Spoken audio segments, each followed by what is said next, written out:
ও আমার সাহাবীরা, তোমরা কি জানো প্রকৃত গরিব কে?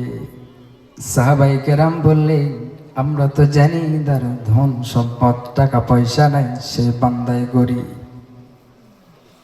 আমার নবীজি বললেন, ও আমার সাহাবীরা শোনো, কাল কিয়ামতের ময়দানে অসংখ্য বান্দারা নামাজ রোজা যাকাতের সওয়াব নিয়ে হাজির হয়ে যাবে। কিয়ামতের ময়দানে ওই মুহূর্তে তাদের কাছে এমন ব্যক্তি দাঁড়িয়ে যাবে যে তাকে গালি দিয়েছিল, অন্যায় ভাবে তাকে ব্যভিচারের অপবাদ দিয়েছিল, এমন ব্যক্তি তার কাছে উপস্থিত হয়ে যাবে।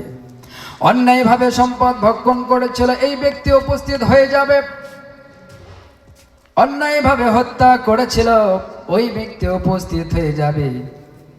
অন্যায় ভাবে তাকে প্রহার করেছিল ওই ব্যক্তি উপস্থিত হয়ে যাবে। ওই ব্যক্তির নিকটে যেই বান্দা নামাজ রোজা যাকাতের সওয়াব নিয়ে কিয়ামতের ময়দানে দাঁড়িয়ে গিয়েছে, এই বান্দারা দাঁড়িয়ে যাবে।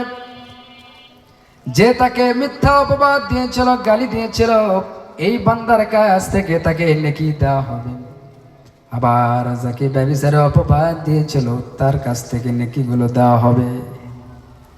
আবার যার সম্পদ অন্যায় ভাবে ভক্ষণ করেছিল তার নেকিগুলো তাকে দিয়ে দেওয়া হবে।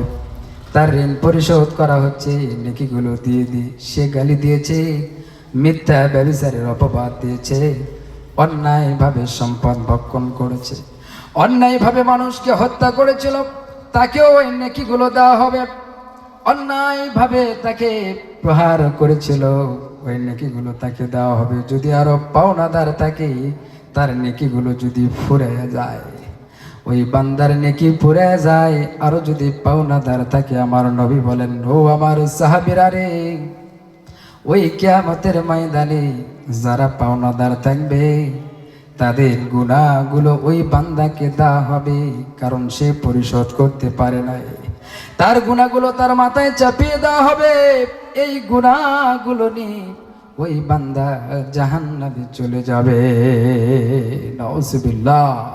তাহলে আমরা মানুষদেরকে গালিগালাজ করব? যদি গালিগালাজ করি তাহলে কিয়ামতের ময়দানে, আজ আপনি গালি দিয়ে মনে করছেন যে আমি বেঁচে গিয়েছি, কিয়ামতের ময়দানে আপনার নেকি দেওয়া লাগবে কি লাগবে না?